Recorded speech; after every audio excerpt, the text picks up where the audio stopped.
कण्णप्प की भक्ति। भील कुमार कण्णप्प वन में भटकते भटकते एक मंदिर के समीप पहुंचा। मंदिर में भगवान शंकर की मूर्ति देख उसने सोचा, भगवान इस वन में अकेले हैं, कहीं कोई पशु इन्हें कष्ट न दे। शाम हो गई थी। कण्णप्प धनुष पर बाण चढ़ाकर मंदिर के द्वार पर पहरा देने लगा। सवेरा होने पर उसे भगवान की पूजा करने का विचार आया, किंतु वह पूजा करने का तरीका नहीं जानता था। वह वन में गया, पशु मारे और आग में उनका मांस भून लिया। मधुमक्खियों का छत्ता तोड़कर शहद निकाला। एक दोने में शहद और मांस लेकर कुछ पुष्प तोड़कर और नदी का जल मुंह में भरकर मंदिर पहुंचा। मूर्ति पर पड़े फूल पत्तों को उसने पैर से हटाया।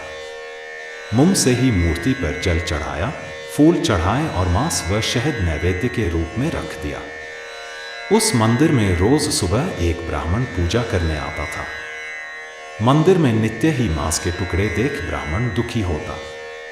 एक दिन वह छिपकर यह देखने बैठा कि यह करता कौन है। उसने देखा कण्णप्प आया। उस समय मूर्ति के एक नेत्र से रक्त बहता देख उसने पत्तों की औषधि मूर्ति के नेत्र पर लगाई, किंतु रक्त बंद नहीं हुआ। तब कण्णप्प ने अपना नेत्र तीर से निकालकर मूर्ति के नेत्र पर रखा। रक्त बंद हो गया। तभी दूसरे नेत्र से रक्त बहने लगा। कण्णप्प ने दूसरा नेत्र भी अर्पित कर दिया। तभी शंकर जी प्रकट हुए और कण्णप्प को हृदय से लगाते हुए उसकी नेत्र ज्योति लौटा दी और ब्राह्मण से कहा, मुझे पूजा पद्धति नहीं, श्रद्धापूर्ण भाव ही प्रिय है। वस्तुत ईश्वर पूर्ण समर्पण के साथ किए स्मरण मात्र से ही प्रसन्न हो जाते हैं और मंगल आशीषों से भक्त को तार देते हैं। कहानी की सीख। ईश्वर को पूजा पद्धति से अधिक भक्ति और समर्पण प्रिय होता है। कण्णप्प की पूजा पारंपरिक तरीके से नहीं थी, लेकिन उसकी भक्ति सच्ची थी।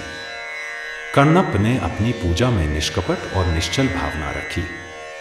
उसने जैसे जानता था वैसे ही भगवान की सेवा की और भगवान ने उसकी भावना को समझा और स्वीकार किया।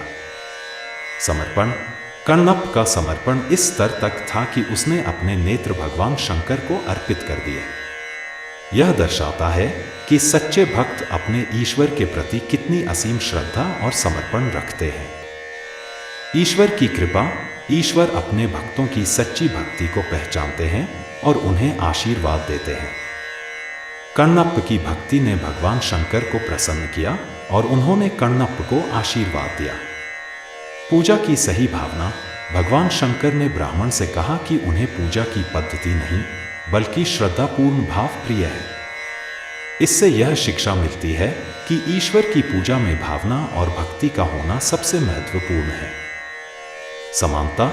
यह कहानी बताती है कि भक्ति में किसी प्रकार का भेदभाव नहीं होता। चाहे भक्त किसी भी जाति, वर्ग या पृष्ठभूमि से हो, ईश्वर सभी को समान रूप से प्रेम करते हैं अगर उनकी भक्ति सच्ची हो। निष्कर्ष।